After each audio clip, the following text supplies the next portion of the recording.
Good Monday to you, everybody, again in Com 651. Welcome to the video in which we review the material from last week. Okay. I am getting to the grading of your weekly assignments this week, so I don't have a lot to say about those.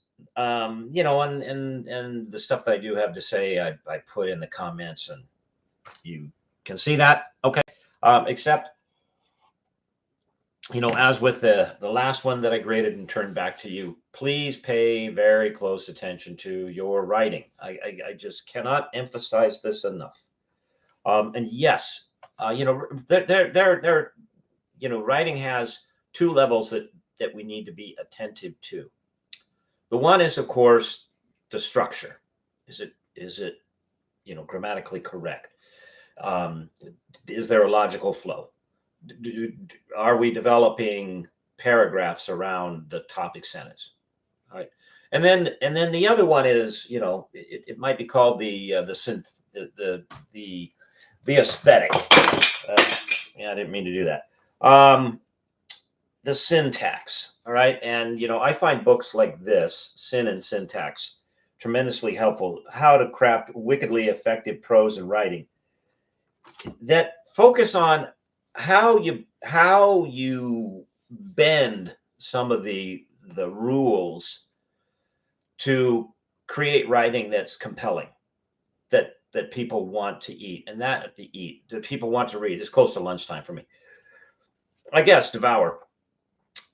And so you have to be attentive to that element as well, especially in public relations. And I can't emphasize this enough. I am here to help you. And I bring to the process years and years of experience working in public relations from, for clients, I should say, of all shapes and sizes, from mom and pop organizations to large political organizations. I've done work for organizations that are attached to the UN, to major international universities, all up and down the food chain. And the commonality that I've found between all of those is that good PR it's three things. Number one, it's fast. Number two, it's responsive. And number three, it's engaging. And that's probably the third part is the hardest of all. If you're not reading works about writing, and you want to make, now, you may not, you might be like, you want to make a living in this business, and maybe you don't, you took this class, oh, this looks interesting. But if you're not reading works about writing and you want to make a living in this business, you really should be.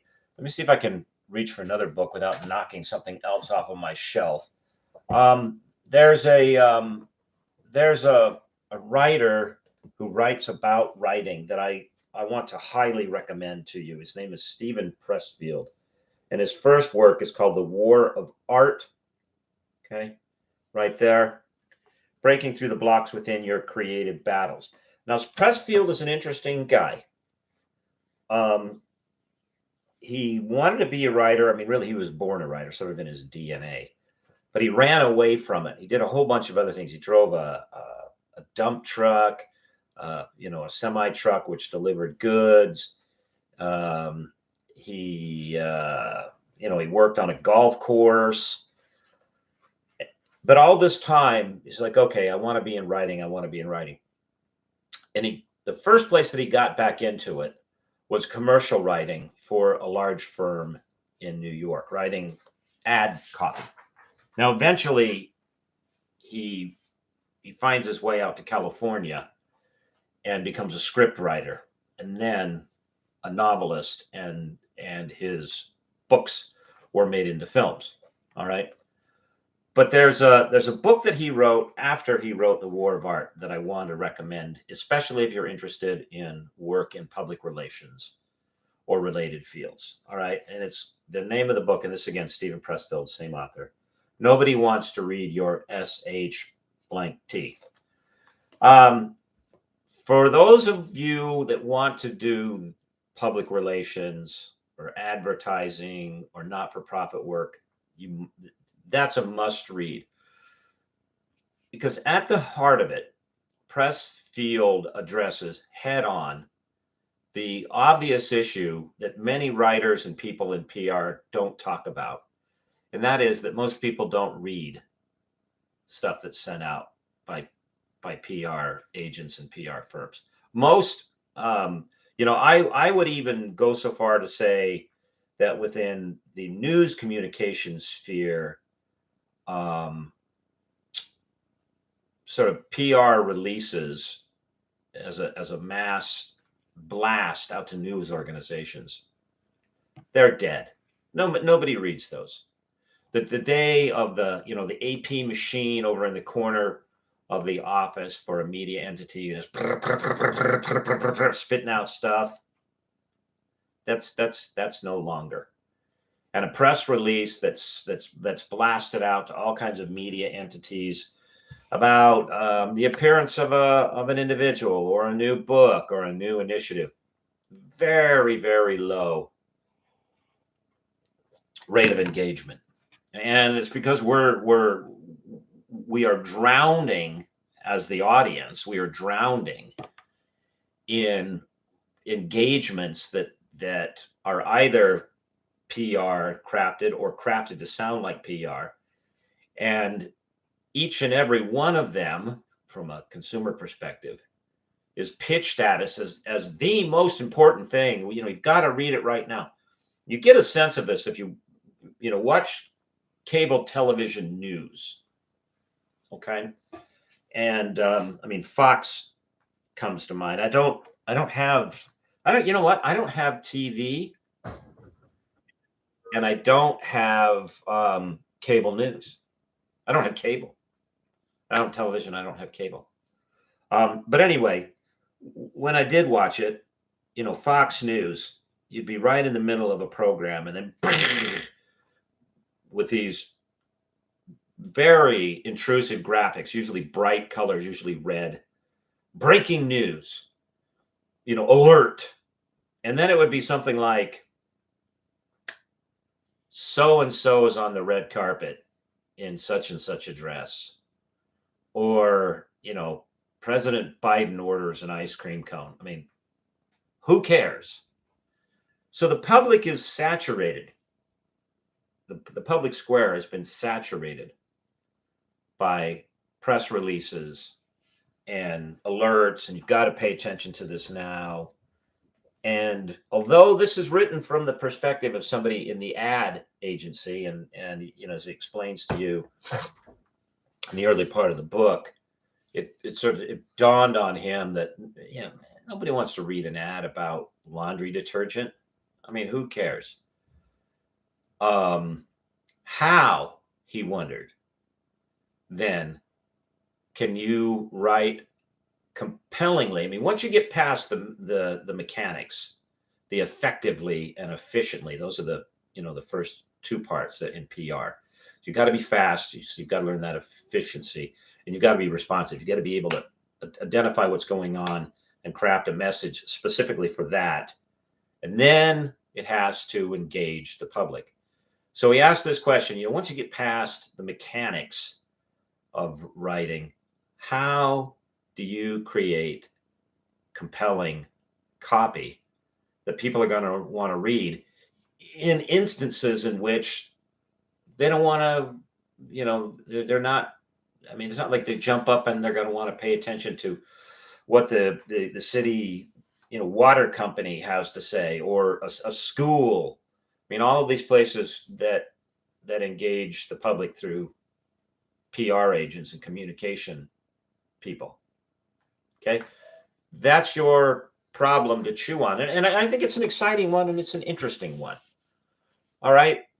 So I keep coming back to your writing because of that, not because I'm a grammar or an English Nazi. All right. So let's talk a little bit about your first submission for your semester project. All right. If you haven't done so already, please, and this is, I was thinking about this Canvas thing. how this works. I've made remarks on the one paper submitted by the leader of the group, given it a score, and then given this score to everybody else. So within the group, leaders of the three groups, it's your responsibility then to take the paper with the remarks and provide it to everybody else. Because I've yet to figure out a way that I can make these remarks and then have them accessible to everybody else in the same group. I'm still wrapping my head around, how Canvas does and doesn't work. Okay. So whether it's a screen share, during your weekly meetings and your Zoom, you're using Zoom and you go through it, make sure everybody sees the comments. Okay. I'll tell you what I'm going to do, and I'll put this in an announcement. If each of the groups would like to redo this first one, I'll allow it. Go through, look at the remarks that I make, fix those bits, and then I will put up a link that you can resubmit the phase one report if you want.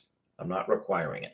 Now, there was one group, and I think Phoebe, you were listed as the leader. I think you may have misunderstood the assignment just a little bit, and so please make sure that you look at the remark that I put in there and reach out and get in touch with me so I can either meet with the leader or the group and I get you back on track. Okay, we're just going to kind of call this no harm, no foul, and let you get back to where you need to be.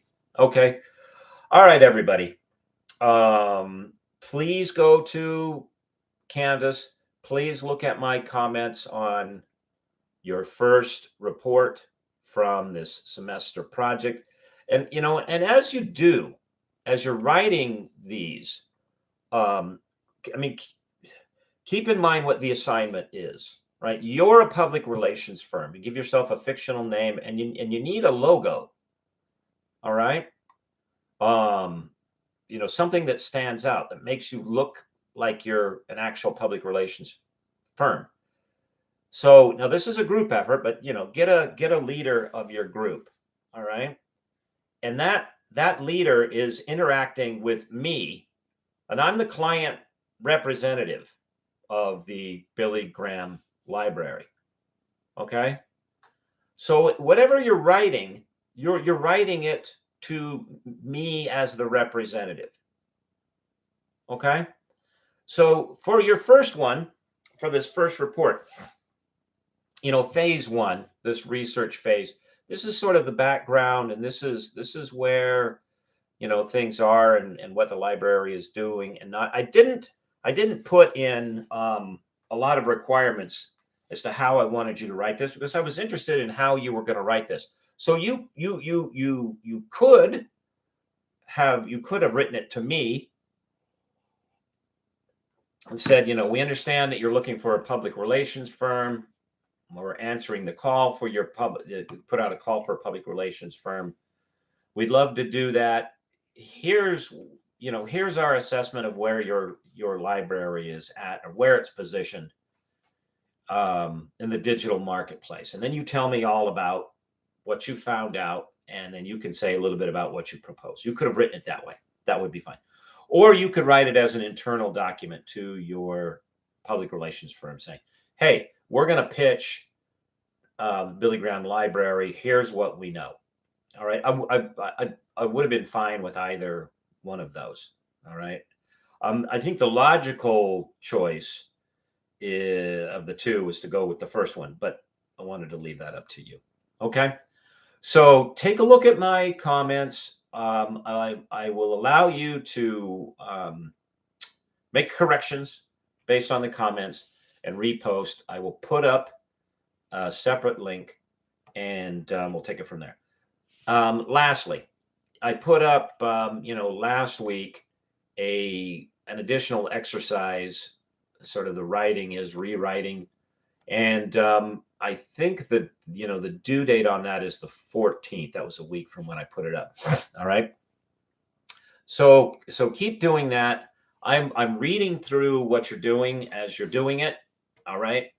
And by the way, of feedback, if you read a post from one of your classmates and you say, yeah, okay, that's pretty good, but maybe we could do this, or maybe it could be shortened and fixed like this, then make that part of your feedback to your classmates. That's fine. If you look at it and say, not bad, but it could still be tightened up. I want you to get into the habit of being each other's editors in a way that is helpful by way of its honesty. And I don't mean honesty in the sense of, yeah, this sucks.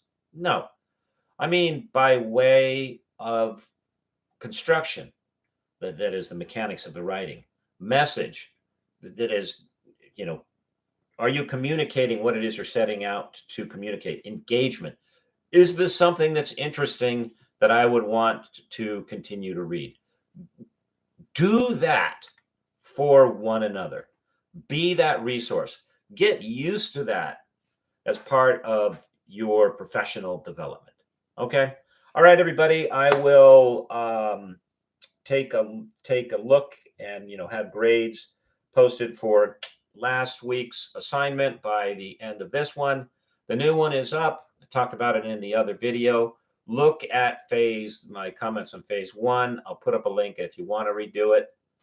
That's okay. And if I have a note on there, please reach out and contact me. Please do. I'm here to help you, and I'll explain the comments that I put, and in very short order, I guarantee. And those of you who've had me before, me that I'm true to my word. We will get you in a good, strong place in terms of the assignment and your writing. All right. Okay, everybody, take care. Have a wonderful week. See you on Canvas. Bye-bye.